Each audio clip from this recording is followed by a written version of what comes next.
17. Place Belur Mutt. Year 1901. Swamiji has just returned from East Bengal and Assam a few days back. He is ill and his feet have swollen. Coming to the mutt, the disciple went upstairs and prostrated himself at Swamiji's feet. In spite of his ill health, Swamiji wore his usual smiling face and affectionate look. Disciple: How are you, Swamiji? Swamiji: What shall I speak of my health, my son? The body is getting unfit for work day by day. It has been born on the soil of Bengal, and some disease or other is always overtaking it. The physique of this country is not at all good. If you want to do some strenuous work, it cannot bear the strain. But the few days that the body lasts, I will work for you. I shall die in harness. Disciple: If you give up work for some time and take rest, then you will be all right. Your life means good to the world. Swamiji: Am I able to sit quiet, my son? 2 or 3 days before Sri Ramakrishna's passing away, she whom he used to call Kali entered this body. It is she who takes me here and there and makes me work, without letting me remain quiet or allowing me to look to my personal comforts. Disciple: Are you speaking metaphorically? Swamiji: Oh no. 2 or 3 days before his leaving the body, he called me to his side one day and asking me to sit before him, looked steadfastly at me and fell into samadhi. Then I really felt that a subtle force like an electric shock was entering my body. In a little while, I also lost outward consciousness and sat motionless. How long I stayed in that condition, I do not remember. When consciousness returned, I found Sri Ramakrishna shedding tears. On questioning him, he answered me affectionately: Today, giving you my all, I have become a beggar. With this power, you are to do many works for the world's good before you will return. I feel that power is constantly directing me to this or that work. This body has not been made for remaining idle. Hearing these words with speechless wonder, the disciple thought, Who knows how common people will take these words? Thereupon he changed the topic and said, Sir, how did you like our East Bengal? Swamiji: I liked it on the whole. The fields I saw were rich in crops, the climate also is good, and the scenery on the hillside is charming. The Brahmaputra valley is incomparable in its beauty. The people of East Bengal are a little stronger and more active than those of this part. It may be due to their taking plenty of fish and meat. Whatever they do with great persistence. They use a great deal of oil and fat in their food, which is not good because taking too much of oily and fatty food produces fat in the body. Disciple: How did you find their religious consciousness? Swamiji: About religious ideas, I noticed the people are very conservative and many have turned into fanatics in trying to be liberal in religion. One day a young man brought to me, in the house of Mohini Babu at Dhaka, a photograph and said, Sir, please tell me who he is. Is he an avatara? I told him gently many times that I know nothing of it. When even on my telling him 3 or 4 times the boy did not cease from his persistent questioning, I was constrained to say at last, My boy, henceforth take a little nutritious food, and then your brain will develop. Without nourishing food, I see your brain has become dried up. At these words, the young man may have been much displeased. But what could I do? Unless I spoke like this to the boys, they would turn into madcaps by degrees. Disciple: In our East Bengal, a great many avatars have cropped up recently. Swamiji: People may call their guru an avatara. They may have any idea of him they like. But incarnations of God are not born anywhere and everywhere and at all seasons. At Dhaka itself, I heard there were 3 or 4 avatars. Disciple: How did you find the women of that side? Swamiji: The women are very nearly the same everywhere. I found Vaishnavism strong at Dhaka. The wife of H seemed to be very intelligent. With great care, she used to prepare food and send it to me. Disciple: I heard you have been to Nag Mahashaya's place. Swamiji: Yes, going so far, should I not visit the birthplace of such a great soul? His wife fed me with many delicacies prepared by her own hand. The house is charming, like a peace retreat. There I took a swimming bath in a village pond. After that, I had such a sound sleep that I woke at 2:30 in the afternoon.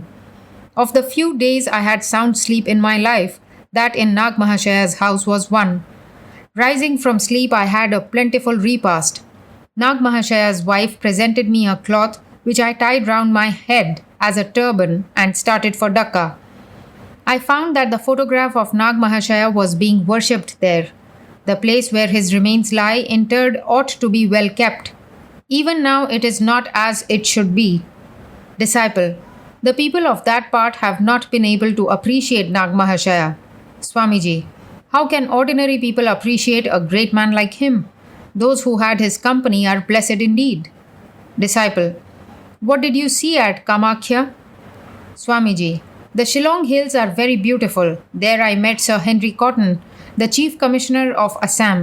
He asked me, Swamiji, after traveling through Europe and America, what have you come to see here in these distant hills? Such a good and kind hearted man as Sir Henry Cotton is rarely found. Hearing of my illness, he sent the civil surgeon and inquired after my health mornings and evenings. I could not do much lecturing there because my health was very bad. On the way, Nitai served and looked after me nicely. Disciple: what did you find the religious ideas of that part to be? Swamiji: it is the land of the Tantras. I heard of one Hankar Deva who is worshipped there as an avatara. I heard his sect is very widespread. I could not ascertain if Hankar Deva was but another form of the name Shankaracharya. They are monks, perhaps Tantrika sannyasins, or perhaps one of the Shankara sects. Disciple: the people of East Bengal have not been able to appreciate you, as is the case with Nag Mahashaya. Swamiji: whether they appreciate me or not, the people there are more active and energetic than those of these parts. In time, it will develop more. What are nowadays known as refined or civilized ways have not yet thoroughly entered those parts. Gradually, they will. In all times, etiquette and fashion spread to the countryside from the capital, and this is happening in East Bengal also. The land that has produced a great soul like Nag Mahashaya is blessed and has a hopeful future. By the light of his personality, Eastern Bengal is radiant. Disciple: but sir, ordinary people did not know him as a great soul. He hid himself in great obscurity.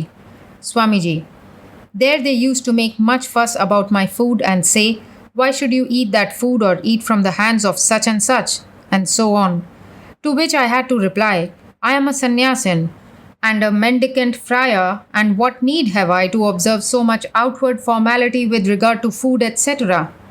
Do not your scriptures say, Charenma dhukarim vrittimapi mlecha kuladapi? One should beg one's food from door to door, aye, even from the house of an outcast.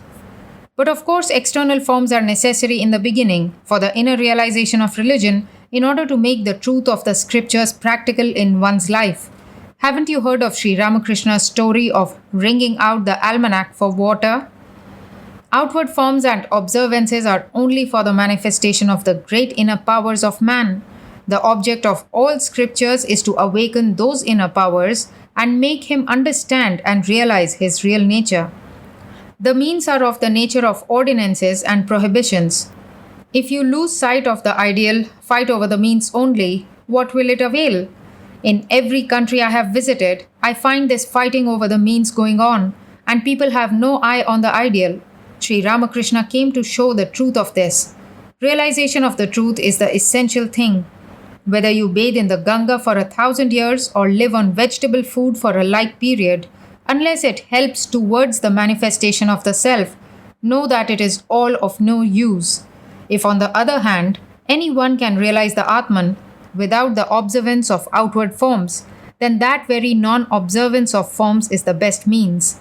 But even after the realization of Atman, one should observe outward forms to a certain extent for setting an example to the people.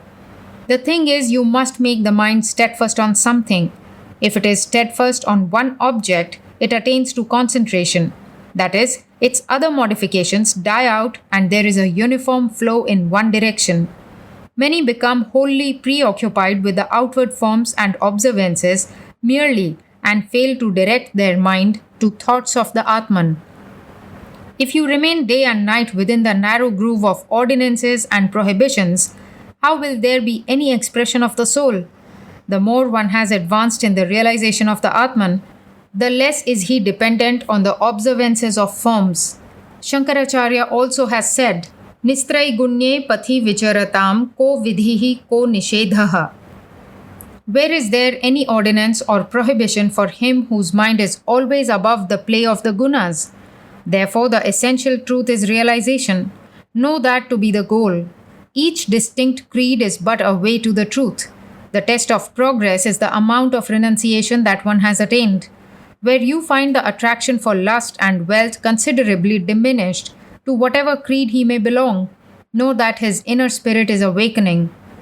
The door of self realization has surely opened for him. On the contrary, if you observe 1,000 outward rules and quote 1,000 scriptural texts, still, if it has not brought the spirit of renunciation in you, know that your life is in vain. Be earnest over this realization and set your heart on it. Well, you have read enough of scriptures, but tell me, of what avail has it been? Some, perhaps thinking of money, have become millionaires, whereas you have become a pundit by thinking of scriptures. But both are bondages. Attain the supreme knowledge and go beyond vidya and avidya, relative knowledge and ignorance. Disciple, Sir, through your grace I understand it all, but my past karma does not allow me to assimilate these teachings. Swamiji, throw aside your karma and all such stuff. If it is a truth that by your own past action you have got this body, then nullifying the effects of evil works by good works, why should you not be a Jivan Mukta in this very body? Know that freedom or self knowledge is in your own hands. In real knowledge, there is no touch of work. But those who work after being Jivan Muktas do so for the good of others. They do not look to the results of works. No seed of desire finds any room in their mind. And strictly speaking, it is almost impossible to work like that for the good of the world from the householder's position. In the whole of Hindu scriptures, there is the single instance of King Janaka in this respect. But you nowadays want to pose as Janakas, literally fathers, in every home by begetting children year after year, while he was without the body consciousness. Disciple, please bless me that I may attain self realization in this very life. Swamiji, what fear? If there is sincerity of spirit, I tell you for a certainty, you will attain it in this very life. But manly endeavor is wanted. Do you know what it is? I shall certainly attain self knowledge. Whatever obstacles may come, I shall certainly overcome them. A firm determination like this is Purushakara. Whether my mother, father, friends, brothers, wife, and children live or die, whether this body remains or goes, I shall never turn back till I attain to the vision of the Atman. This resolute endeavor to advance towards one's goal, setting at naught all other considerations, is termed manly endeavor.